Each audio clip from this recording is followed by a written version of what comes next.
आज की तारीख है 26 नवंबर 2025। आज के अखबारों में जो सबसे ज़रूरी बातें हैं वो सब लेकर आए हैं हम आपके अपने चैनल सुन लो यूपीएससी पर। अब चाहे द हिंदू हो, इंडियन एक्सप्रेस हो या सरकारी वेबसाइट, हमने सब छान मारा है और लाए हैं सिर्फ वो बातें जो यूपीएससी एग्जाम के लिए वाकई काम आने वाली हैं। सो सिट बैक, रिलैक्स और सुनो वो एनालिसिस जो तुम्हारे मेंस और प्रीलिम्स दोनों में फ़र्क डाल देगा। ये है तुम्हारा डेली लर्निंग डोज, आसान जुबान में फुल एक्सप्लेनेशन के साथ। चलिए तो आज के सबसे बड़ी और सबसे महत्वपूर्ण खबर से शुरू करते हैं।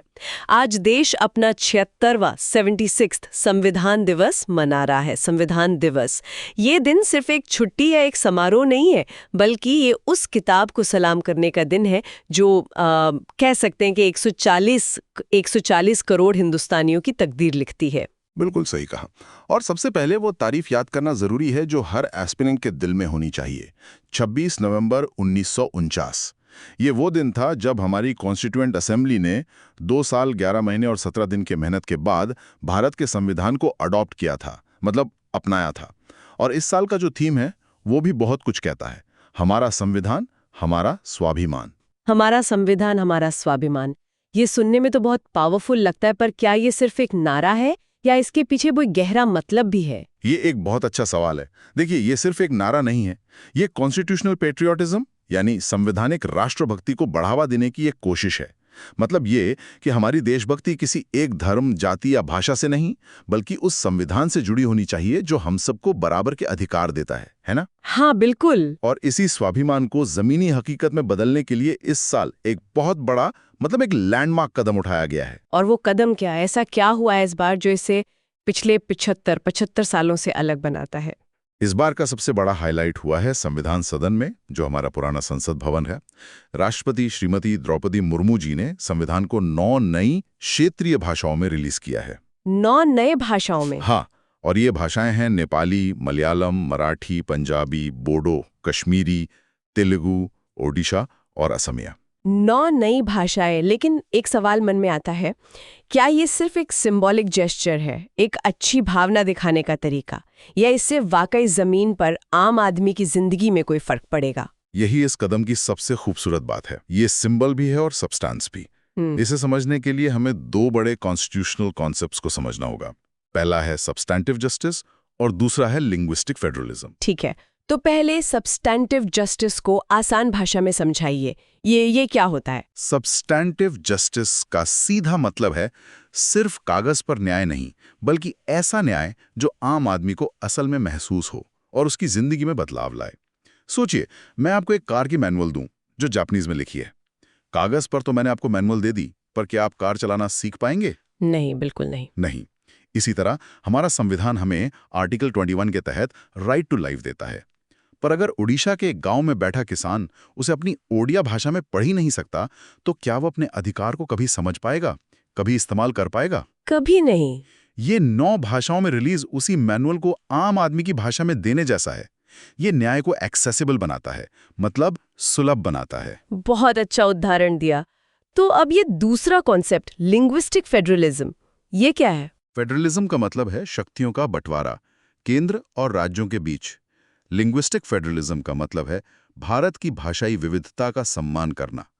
हमारे संविधान में भाषा को लेकर एक दिलचस्प, कह सकते हैं, विरोधाभास है। एक तरफ आर्टिकल 348 कहता है कि सुप्रीम कोर्ट और हाई कोर्ट की भाषा अंग्रेजी होगी, जो एक तरह की बाधा खड़ी करता है। हाँ, एक बैरियर जैसा। बिल्कुल। तो दूसरी तरफ संविधान का 8th शेड्यूल है, जिसमें 22 भाषाएं शामिल हैं, और वो भारत की मिली-जुली संस्कृति को बचाता है। आज का ये कदम उस 8th शेड्यूल की आत्मा को मजबूत करता है। ये कहता है कि दिल्ली में बनी कानून की किताब पर सिर्फ अंग्रेजी का हक नहीं है, उस पर भारत की हर भाषा का हक है। मतलब ये कदम संविधान को दिल्ली के बड़े-बड़े वकीलों और जजों के दायरे से निकालकर भारत के गांवों और कस्बों तक ले जा रहा है। पर ये संविधान जिसकी हम आज बात कर रहे हैं, ये बना कैसे था? इसकी जर्नी क्या थी? इसकी कहानी 1946 से 1949 के बीच की है, और इसकी शुरुआत होती है 13 दिसंबर 1946 को, जब पंडित जवाहरलाल नेहरू ने कॉन्स्टिट्यूएंट असेंबली में ऑब्जेक्टिव्स रेजोल्यूशन पेश किया। ये रेजोल्यूशन सिर्फ एक दस्तावेज नहीं था, ये हमारे संविधान की आत्मा थी, उसका डीएनए था। उसका डीएनए था। हाँ, इसमें लिखा था कि हम एक ऐसा भारत बनाएंगे जहां सबको न्याय, समानता और स्वतंत्रता मिलेगी। यही रेजोल्यूशन बाद में हमारे प्रिएम्बल यानी प्रस्तावना का आधार बना। और ड्राफ्टिंग कमेटी जिसके अध्यक्ष डॉक्टर बी.आर. अम्बेडकर थे, उनका क्या रोल था? अगर ऑब्जेक्टिव रेजोल्यूशन ने फिलॉसफी तय की तो उसे कानून की शक्ल देने का यानी उसे शरीर देने का मुश्किल काम ड्राफ्टिंग कमेटी का था। ये कमेटी 29 अगस्त 1947 को बनी। डॉक्टर अंबेडकर और उनकी टीम ने दुनिया भर के कॉन्स्टिट्यूशंस को पढ़ा, लेकिन उन्होंने किसी की नकल नहीं की। हाँ, ये बहुत कहा जाता है कि हमने बोरो किया है। बिल्कुल, लेकिन हमने हर अच्छी चीज को भारतीय मिट्टी के हिसाब से ढाला है। जैसे ब्रिटेन से हमने पार्लियामेंट्री सिस्टम लिया, लेकिन हमने उनके राजा की जगह एक चुने हुए राष्ट्रपति को रखा। यूएसए से हमने फंडामेंटल राइट्स का ढांचा लिया, लेकिन हमने उस पर रीजनेबल रिस्ट्रिक्शंस लगाए ताकि व्यक्तिगत आजादी देश की सुरक्षा से ऊपर ना हो। आयरलैंड से हमने डायरेक्टिव प्रिंसिपल्स लिए जो सरकार को एक वेलफेयर स्टेट बनाने का रास्ता दिखाते हैं। और फिर आया वो ऐतिहासिक दिन 26 नवंबर 1949। लेकिन मैंने सुना है कि इसमें एक ट्विस्ट है। बिल्कुल, और ये ट्विस्ट प्रीलिम्स के लिए बहुत बहुत जरूरी है। 26 नवंबर 1949 को संविधान को अडॉप्ट तो कर लिया गया, पर वो पूरी तरह से लागू नहीं हुआ। उसी दिन सिर्फ 15 आर्टिकल्स तुरंत लागू हो गए थे। सिर्फ 15? ऐसा क्यों? और वो कौन से आर्टिकल्स थे जिनकी इतनी जल्दी ही? ये वो आर्टिकल्स थे जिनकी देश को तुरंत उसी लड़ी जरूरत थी। सोचिए, देश का बंटवारा हुआ था, लाखों लोग इधर से उधर हो रहे थे। तो सबसे पहले नागरिकता यानी सिटीजनशिप से जुड़े आर्टिकल्स 5 से 9 तक लागू किए गए, ताकि ये तय हो सके कि भारत का नागरिक कौन है। अच्छा, ये तो लॉजिकल है। फिर देश में चुनाव कराने थे, तो चुनाव आयोग से जुड़ा आर्टिकल 324 लागू किया गया। और देश चलाने के लिए एक अंतरिम संसद यानी प्रोविजनल पार्लियामेंट की जरूरत थी, तो उससे जुड़े कुछ प्रावधान लागू किए गए। तो फिर बाकी पूरा संविधान 26 जनवरी 1950 को क्यों लागू हुआ?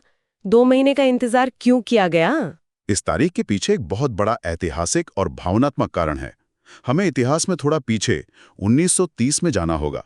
लाहौर में कांग्रेस का अधिवेशन हुआ था और रावी नदी के किनारे पंडित नेहरू ने पूर्ण स्वराज का नारा दिया था, और 26 जनवरी को भारत का पहला स्वतंत्रता दिवस मनाया था। ओहो! उस ऐतिहासिक दिन का सम्मान करने के लिए हमने अपने संविधान को पूरी तरह से लागू करने के लिए 26 जनवरी की तारीख चुनी। वाह, ये तो वाकई एक दिलचस्प कहानी है। संविधान को अक्सर लिविंग डॉक्यूमेंट भी कहा जाता है। इसका क्या मतलब है? क्या ये कोई जीती जागती चीज है? एक तरह से हाँ।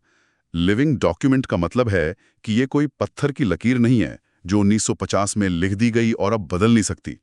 ये एक जीवंत दस्तावेज है जो समाज की जरूरतों के साथ सांस लेता है, बदलता है और विकसित होता है। और ये होता कैसे है? इसके 2 मुख्य तरीके हैं। पहला, संशोधन, अमेंडमेंट्स। आर्टिकल 368 संसद को संविधान में बदलाव करने की शक्ति देता है। अब तक 106 से ज्यादा संशोधन हो चुके हैं। फर्स्ट अमेंडमेंट 1951 में जमींदारी खत्म करने के लिए बदलाव हुए, तो 106 अमेंडमेंट में महिलाओं को संसद में आरक्षण दिया गया। ठीक है, ये तो हुआ एक तरीका। और दूसरा? दूसरा तरीका और भी ज्यादा गहरा है। वो है बेसिक स्ट्रक्चर डॉक्ट्रिन यानी बुनियादी ढांचे का सिद्धांत। ये 1973 के एक ऐतिहासिक केस केशवानंद भारती केस में सुप्रीम कोर्ट ने दिया था। कोर्ट ने कहा कि संसद संविधान को बदल तो सकती है, लेकिन उसकी आत्मा को, उसके कोर आइडेंटिटी को नहीं छू सकती।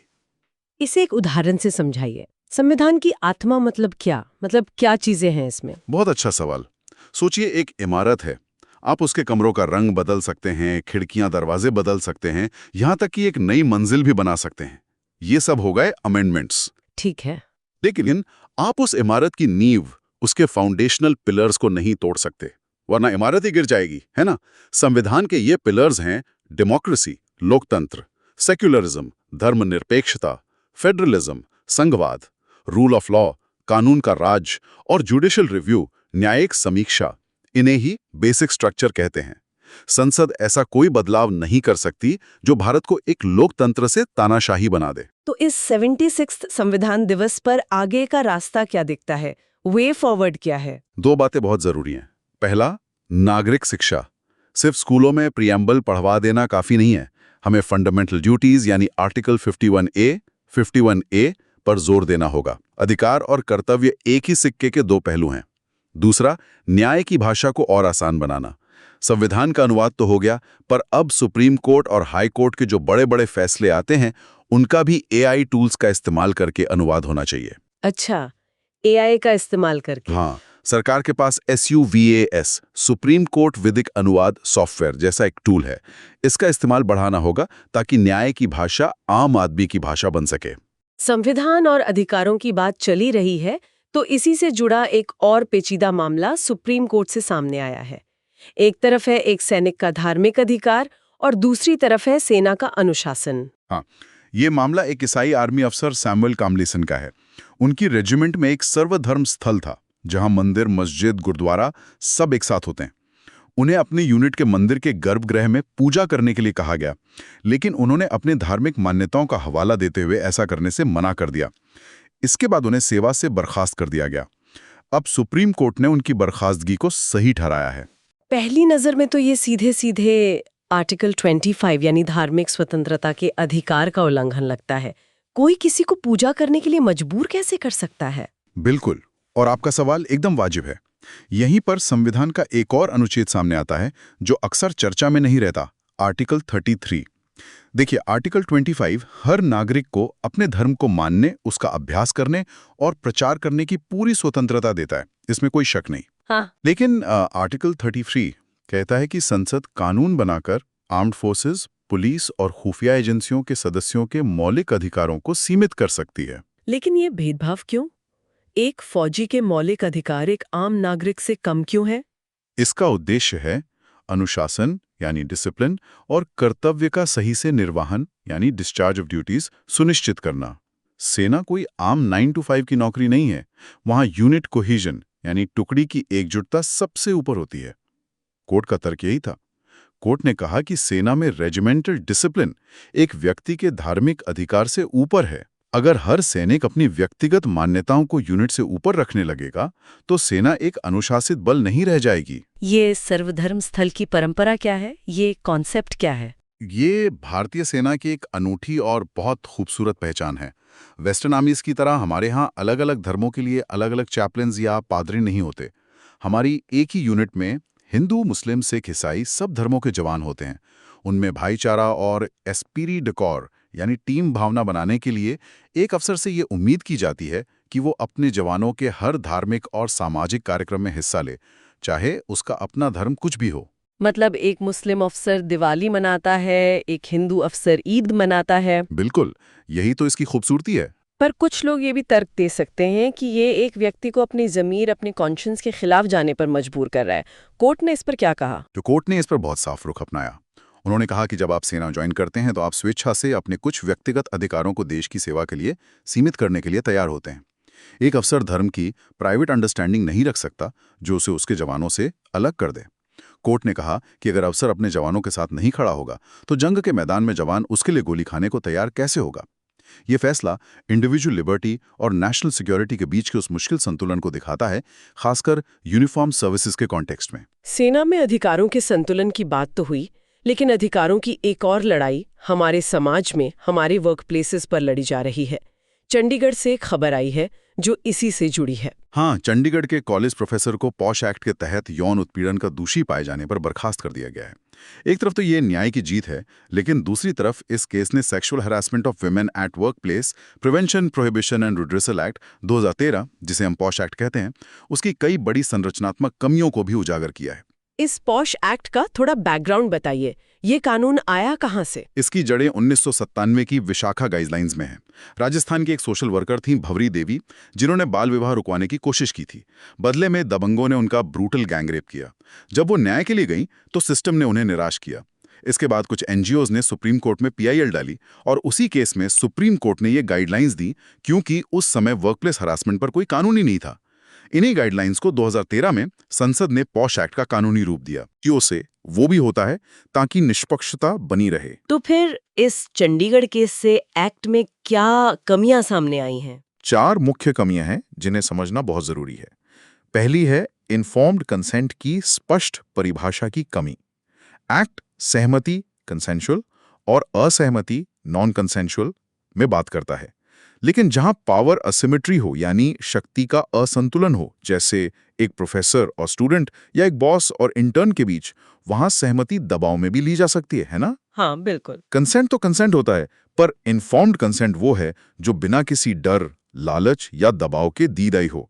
एक्ट इस न्यूआंस पर, इस बारीकी पर चुप है। और दूसरी कमी, ये शायद सबसे ज्यादा चिंताजनक है। दूसरी ओर शायद सबसे बड़ी कमी है समय सीमा यानी लिमिटेशन पीरियड, जो सेक्शन 9 में दी गई है। शिकायत सिर्फ 3 महीने के अंदर करनी होती है। आईसीसी विशेष परिस्थितियों में इसे और 3 महीने बढ़ा सकती है, लेकिन ये बहुत कम है। ट्रॉमा साइकोलॉजी हमें बताती है कि पीड़ित को अब्यूज को प्रोसेस करने, खुद को संभालने और फिर शिकायत करने की हिम्मत जुटाने में महीनों बल्कि सालों लग सकते हैं। तो ये छोटी समय सीमा तो एक तरह से अपराधी के पक्ष में जाती है। बिल्कुल, ये उसे एक तरह का लीगल शील्ड दे लेती है। ये तो वाकई एक बड़ी खामी है। और बाकी 2 कमियां क्या हैं? तीसरी कमी थोड़ी कानूनी भाषा से जुड़ी है, पर उसका असर बहुत गहरा है। एक्ट आरोपी को अक्यूज्ड यानी आरोपी नहीं बल्कि रिस्पोंडेंट यानी प्रतिवादी कहता है। रिस्पोंडेंट एक सिविल लॉ का शब्द है, जैसे 2 लोगों में प्रॉपर्टी का झगड़ा हो। आलोचकों का मानना है कि ये शब्द यौन उत्पीड़न जैसे गंभीर अपराध की गंभीरता को कम करता है, उसे एक एडमिनिस्ट्रेटिव डिस्प्यूट जैसा बना देता है। और चौथी कमी है डिजिटल सबूतों की चुनौती। आज के जमाने में हैरासमेंट व्हाट्सएप या स्नैपचैट जैसे प्लेटफॉर्म्स पर होता है, जहां मैसेजेस गायब हो सकते हैं। आईसीसी मेंबर्स के पास अक्सर डिजिटल फोरेंसिक की ट्रेनिंग नहीं होती कि वो स्क्रीनशॉट्स की ऑथेंटिसिटी या कॉन्टेक्स्ट को सही से जांच सकें। इस एक्ट में एक और प्रावधान है, सेक्शन 14, जो झूठी या दुर्भावनापूर्ण शिकायतों के लिए सजा देता है। इसका क्या असर होता है? ये एक दोधारी तलवार है। इसका मकसद कानून का गलत इस्तेमाल रोकना था, जो जरूरी भी है, लेकिन इसका एक उल्टा असर भी होता है। ये पीड़ितों को डराता है। उन्हें डर लगता है कि अगर वो अपना केस मजबूती से साबित नहीं कर पाए तो कहीं उन पर ही मलिशियस कंप्लेंट का आरोप लगाकर कार्रवाई ना कर दी जाए। ये डर कई महिलाओं को शिकायत करने से ही रोक देता है। तो इन सब समस्याओं को देखते हुए इसमें सुधार कैसे हो सकता है? वे फॉरवर्ड क्या है? 3 कॉन्क्रीट सुधारों की तुरंत जरूरत है। पहला, समय सीमा को लचीला बनाया जाए। इसे कम से कम 1 साल करना चाहिए और आईसीसी को ट्रॉमा इन्फॉर्म क्राइटेरिया के आधार पर देरी को माफ करने की ज्यादा शक्ति देनी चाहिए। दूसरा, जॉइंट आईसीसी प्रोटोकॉल बनाना चाहिए। बहुत सारा हैरेसमेंट इंस्टीट्यूशंस के बाहर, जैसे एकेडमिक कॉन्फ्रेंसेस या ऑफ-साइट मीटिंग्स में होता है। ऐसे मामलों के लिए एक साझा आईसीसी होनी चाहिए। और तीसरा, जो बहुत जरूरी है, दोषियों का एक कॉन्फिडेंशियल नेशनल डेटाबेस बनाना चाहिए। अच्छा, एक डेटाबेस। हाँ, इससे ये सुनिश्चित होगा कि कोई दोषी एक जगह से नौकरी से निकाले जाने के बाद आसानी से दूसरी जगह जाकर फिर से अपराध ना कर सके। चलिए, अब अर्थव्यवस्था की तरफ बढ़ते। आज का दिन एक और वजह से खास है। आज नेशनल मिल्क डे भी है, भारत की श्वेत क्रांति के जनक डॉक्टर वर्गीस कुरियन का जन्मदिन। और इसी मौके पर सरकार ने व्हाइट रेवोल्यूशन 2.0 की शुरुआत की है। और ये सिर्फ एक योजना का नया नाम नहीं है, ये डेयरी सेक्टर में एक बहुत बड़ा पॉलिसी ओवरऑल है। इसका लक्ष्य बहुत एम्बिशियस है। अगले 5 सालों में यानी 2028-29 तक दूध की खरीद को 50% से भी ज्यादा बढ़ाकर 1007 लाख किलोग्राम प्रतिदिन तक ले जाना है। ये आंकड़े तो बहुत बड़े हैं, पर एक एस्पिरेंट के नजरिए से ये टॉपिक क्यों महत्वपूर्ण है? ये GS3 इकोनॉमी का कोर टॉपिक है। डेयरी फार्मिंग गेहूं और चावल से भी बड़ी भारत की सबसे बड़ी सिंगल एग्रीकल्चरल कमोडिटी है। ये हमारी नेशनल इकोनॉमी में 5% का योगदान देती है और 8 करोड़ से ज्यादा किसान परिवारों को सीधे तौर पर रोजी रोटी देती है। ये सिर्फ अर्थव्यवस्था नहीं, ये समाज भी है। ये कोऑपरेटिव मूवमेंट GS2 को फूड प्रोसेसिंग GS3 से जोड़ता है। हम हमेशा व्हाइट रेवोल्यूशन 1.0 यानी ऑपरेशन फ्लड की सफलता की बात करते हैं। तो जब वो इतना सफल था तो हमें 2.0 की जरूरत ही क्यों पड़ी? What was broken? ये समझने के लिए हमें 1.0 की कहानी को समझना होगा। ऑपरेशन फ्लड 1970 में शुरू हुआ था। उस समय भारत दूध की कमी से जूझ रहा था। हम मिल्क पाउडर आयात करते थे। डॉक्टर कुरियन के आनंद पैटर्न ने सब कुछ बदल दिया। उन्होंने एक 3 टियर स्ट्रक्चर बनाया।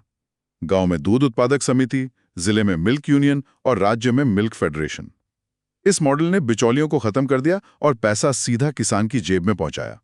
और नतीजा? नतीजा, भारत दूध की कमी वाले देश से दुनिया का सबसे बड़ा दूध उत्पादक बन गया। आज दुनिया का लगभग 24% दूध भारत में पैदा होता है। तो जब हम पहले से ही नंबर 1 है तो फिर ये नए लक्ष्य क्यों? क्योंकि अब हमारे सामने सेकेंड जनरेशन चैलेंजेस हैं, यानी दूसरी पीढ़ी की चुनौतियां, जिन्हें 1.0 एड्रेस नहीं कर सकता। पहली और सबसे बड़ी चुनौती है असंगठित क्षेत्र का दबदबा। आज भी हमारे देश में 60 से 70% दूध का कारोबार दूधिया या स्थानीय बिचौलिए करते हैं। इससे किसानों को सही दाम नहीं मिलता और दूध की क्वालिटी पर भी कोई कंट्रोल नहीं होता। व्हाइट रेवोल्यूशन 2.0 का पहला लक्ष्य इसी अनऑर्गेनाइज सेक्टर को फॉर्मल कोऑपरेटिव के दायरे में लाना है। ये तो हुई पहली चुनौती। दूसरी क्या है? दूसरी चुनौती है उत्पादकता की समस्या, अब प्रोडक्टिविटी प्रॉब्लम। हम कुल उत्पादन में तो नंबर 1 है, लेकिन प्रति पशु उत्पादकता यानी पर एनिमल प्रोडक्टिविटी में हम दुनिया के औसत से बहुत पीछे हैं। मतलब हमारे पास गाय भैंस ज्यादा हैं पर वो दूध कम देती हैं। 2.0 इसे राष्ट्रीय गोकुल मिशन के साथ जोड़कर जेनेटिक सुधार पर फोकस करेगा। जेनेटिक सुधार मतलब इसमें सेक्स सॉर्टेड सीमन तकनीक का इस्तेमाल होगा, जिससे 90% तक सिर्फ मादा बछिया पैदा होंगी, जो आगे चलकर दूध देंगी। साथ ही IVF इन विट्रो फर्टिलाइजेशन तकनीक का भी इस्तेमाल होगा। इसके अलावा और क्या चुनौतियां हैं जिन्हें 2.0 एड्रेस करेगा? तीसरी बड़ी चुनौती है क्षेत्रीय असंतुलन, रीजनल इम्बैलेंस। सहकारिता आंदोलन की सफलता ज्यादातर गुजरात, महाराष्ट्र, कर्नाटक जैसे पश्चिमी और दक्षिणी राज्यों तक सीमित है। पूर्वी और पूर्वोत्तर भारत में अभी भी दूध की कमी है और वहां कोऑपरेटिव स्ट्रक्चर कमजोर है। 2.0 का लक्ष्य इन इलाकों में 75,000 नई सहकारी समितियां बनाना है। और चौथी और शायद सबसे महत्वपूर्ण, महिला सशक्तिकरण। डेयरी सेक्टर में 70% से ज्यादा काम महिलाएं करती हैं, पशुओं को खिलाने से लेकर दूध निकालने तक। लेकिन जब फैसले लेने की बारी आती है तो वो पीछे रह जाती हैं। 2.0 का लक्ष्य उन्हें सिर्फ मजदूर नहीं बल्कि कोऑपरेटिव्स के गवर्नेंस में डिसीजन मेकर बनाना है। क्या इससे मेरे आपके लिए दूध महंगा होगा या सस्ता? ये बहुत जरूरी सवाल है। किसानों को स्थिर और डेली आय मिलेगी, जो खेती की सीजनल इनकम से अलग है। इससे ग्रामीण अर्थव्यवस्था में एक स्थिरता आएगी। जहां तक उपभोक्ता की बात है तो शॉर्ट टर्म में शायद कोई बड़ा फर्क ना दिखे, लेकिन लॉन्ग टर्म में जब सप्लाई चेन एफिशिएंट होगी और बिचौली हटेंगे तो कीमतें नियंत्रित होंगी। अच्छा, इससे फूड इन्फ्लेशन पर काबू पाने में मदद मिलेगी और सबसे बड़ा फायदा होगा एक्सपोर्ट पोटेंशियल का। अगर हम अपने क्वालिटी स्टैंडर्ड सुधार पाएं तो Bharat dairy to the world बन सकता है और साउथ ईस्ट एशिया और अफ्रीका के बाजारों में अपने डेयरी प्रोडक्ट्स एक्सपोर्ट कर सकता है। अब टेक्नोलॉजी की दुनिया से एक ऐसी खबर है जो किसी साइंस फिक्शन फिल्म की कहानी जैसी लगती है। अभिषेक बच्चन और ऐश्वर्या राय बच्चन ने गूगल और यूट्यूब के खिलाफ दिल्ली हाईकोर्ट में मुकदमा दायर किया है, बच्चन्स वर्सेस AI। हाँ, और ये मामला AI जनरेटेड डीप फेक्स का है। उनकी तस्वीरों का इस्तेमाल करके नकली और आपत्तिजनक वीडियो बनाए जा रहे हैं। उन्होंने $4.5 लाख यानी $4,50,000 का हर्जाना मांगा है। लेकिन इस केस की सबसे महत्वपूर्ण मांग यह है कि भविष्य के AI मॉडल्स को ट्रेन करने के लिए उनकी तस्वीरों का इस्तेमाल बिना उनकी सहमति के न किया जाए। ये केस भारत में AI रेगुलेशन और एक नए तरह के अधिकार, पर्सनैलिटी राइट्स की दिशा तय कर सकता है। पर्सनालिटी राइट्स ये क्या है? इसे आसान भाषा में समझाइए। पर्सनैलिटी राइट्स का मतलब है किसी व्यक्ति का अपनी पहचान यानी अपने नाम, अपनी छवि, अपनी आवाज के कमर्शियल इस्तेमाल को कंट्रोल करने का अधिकार। इसे एक सिंपल एनालॉजी से समझिए। आपकी पहचान आपकी प्रॉपर्टी है। कोई आपकी फोटो लगाकर अपनी दुकान का पोस्टर नहीं छाप सकता, क्योंकि वो आपकी पहचान का इस्तेमाल अपने फायदे के लिए कर रहा है ना। AI यही काम कर रहा है, बस डिजिटल तरीके से।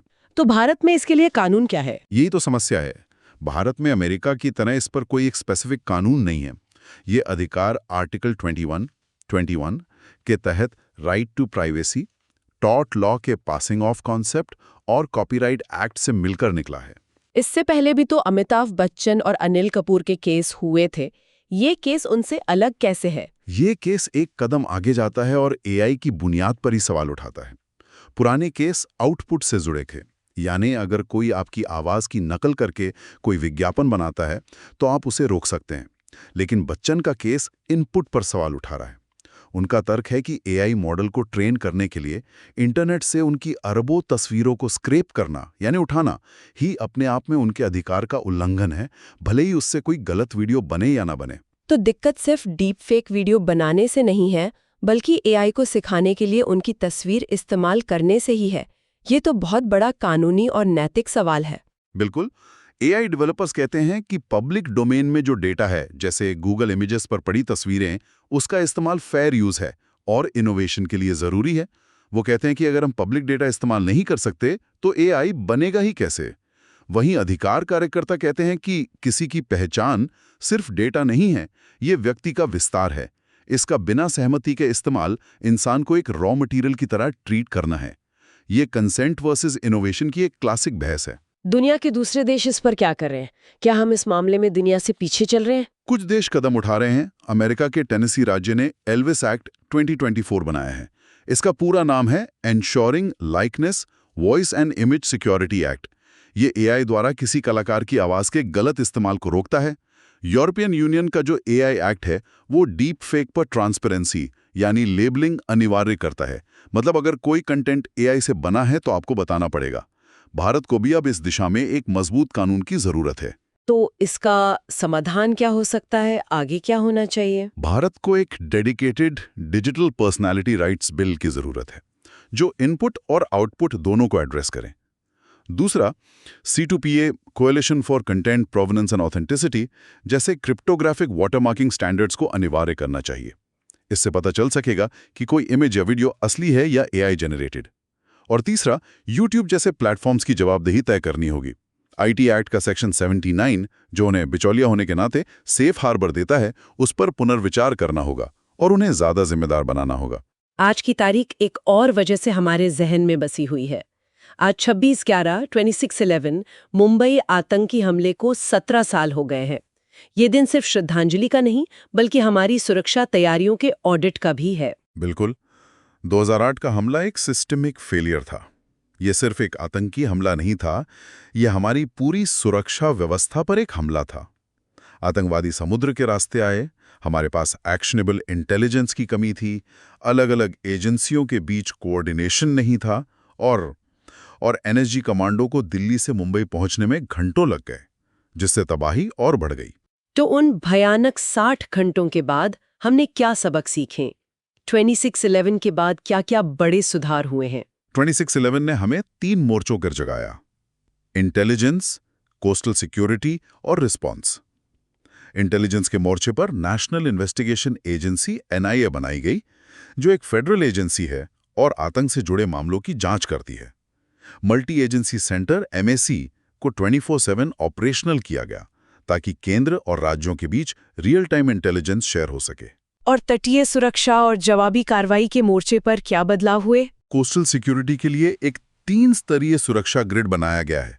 सबसे पहले मरीन पुलिस, उसके पीछे इंडियन कोस्ट गार्ड और फिर इंडियन नेवी। रिस्पॉन्स कैपेबिलिटी यानी जवाबी कार्रवाई की क्षमता बढ़ाने के लिए NSG के हब मुंबई, चेन्नई, हैदराबाद और कोलकाता में बनाए गए ताकि रिएक्शन टाइम कम हो। महाराष्ट्र ने अपनी खुद की एक एलीट कमांडो यूनिट फोर्स 1 भी बनाई। ये सब कागज पर तो बहुत अच्छा लगता है, पर क्या हम आज सच में ज्यादा सुरक्षित हैं या खतरे अभी भी मौजूद हैं? सुधार बहुत हुए हैं, लेकिन हम ये नहीं कह सकते कि हम पूरी तरह सुरक्षित हैं, क्योंकि खतरे का स्वरूप भी बदल गया है।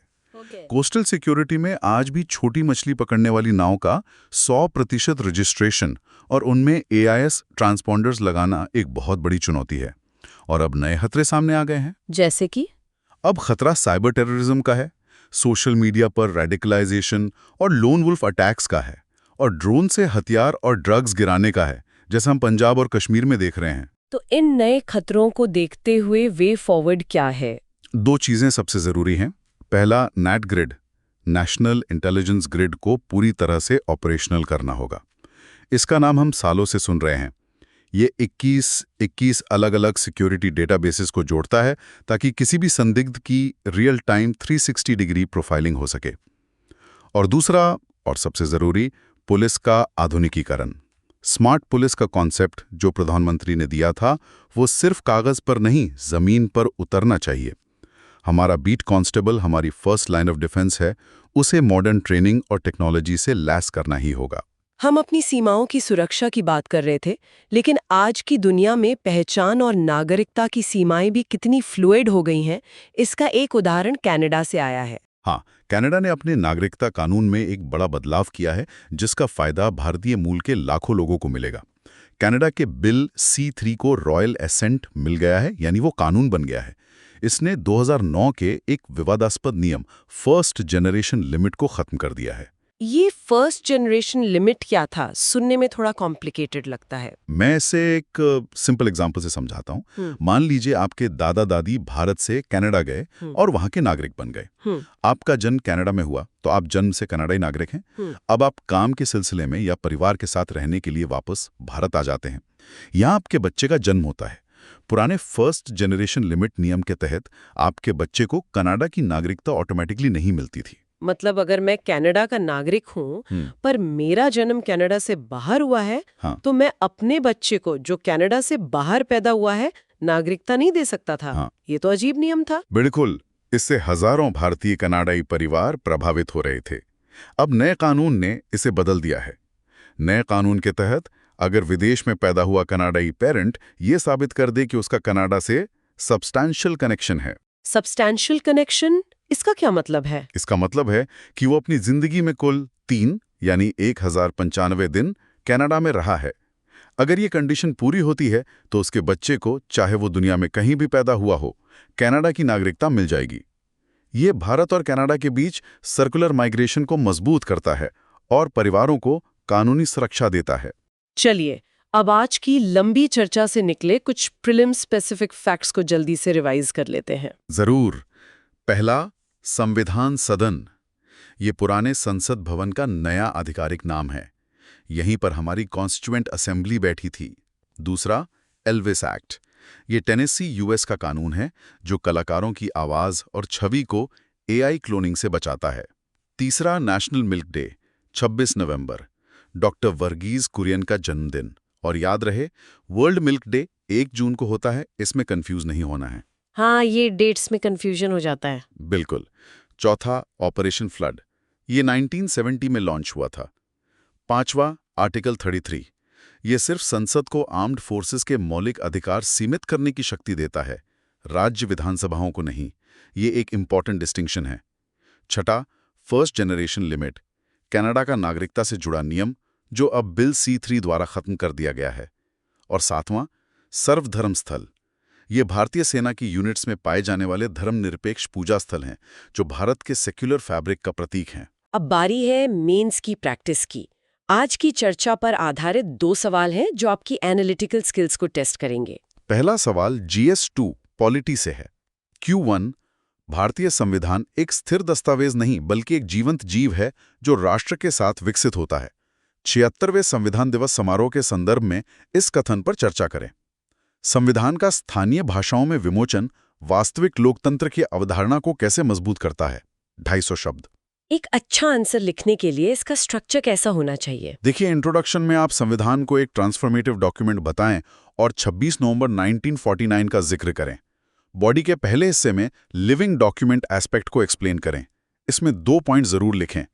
अमेंडमेंट्स, आर्टिकल 368 का उल्लेख करते हुए, और जुडिशियल इंटरप्रिटेशन, जिसमें बेसिक स्ट्रक्चर डॉक्ट्रिन का उदाहरण दें। ठीक है। बॉडी के दूसरे हिस्से में वर्नाक्युलर रिलीज को एक्सेस टू जस्टिस और लिंग्विस्टिक फेडरलिज्म से जोड़ें। बताएं कि कैसे ये हाशिए पर पड़े लोगों को सशक्त बनाता है।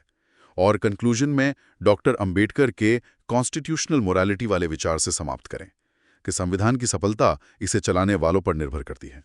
और दूसरा सवाल? दूसरा सवाल GS3 science and take security से है, जो आज के दौर में बहुत रेलेवेंट है। Q2, जेनरेटिव AI और डीप फेक का प्रसार व्यक्तित्व के अधिकारों, पर्सनैलिटी राइट्स और राष्ट्रीय सुरक्षा दोनों के लिए एक दोहरी चुनौती पेश करता है। भारत में हाल के न्यायिक रुझानों जैसे बच्चन केस का विश्लेषण करते हुए एक ऐसा विधायी खांचा सुझाएं जो नवाचार और गरिमा के अधिकार के बीच संतुलन स्थापित करे। 250 शब्द। ये तो काफी चैलेंजिंग सवाल है। इसका स्ट्रक्चर कैसा होना चाहिए? हुए सीधे मुद्दे पर आएं। बॉडी के पहले हिस्से में लीगल वैक्यूम की बात करें कि भारत में इस पर स्पेसिफिक कानून नहीं है और आर्टिकल 21 कैसे अपर्याप्त है। बॉडी के दूसरे हिस्से में सिक्योरिटी थ्रेट को एक्सप्लेन करें, इसे चुनाव में डिसइंफॉर्मेशन फैलाने, सामाजिक सौहार्द बिगाड़ने और प्रतिरूपण इंपर्सनेशन के खतरे से जोड़ें। बॉडी के तीसरे हिस्से में एक कॉम्प्रिहेंसिव फ्रेमवर्क सुझाएं, जिसमें डिजिटल पर्सनालिटी राइट्स बिल का जिक्र हो, C2PA जैसे टेक्निकल स्टैंडर्ड्स और प्लेटफॉर्म अकाउंटेबिलिटी की बात हो। कंक्लूजन में आप लिखें कि कानून को टेक्नोलॉजी से एक कदम आगे चलना होगा, ताकि भविष्य में व्यक्ति की पहचान सिर्फ डेटा बनकर ना रह जाए। चलिए अब देखते हैं आज कितना ध्यान से सुना गया। 5 सवाल जल्दी से जवाब दीजिए।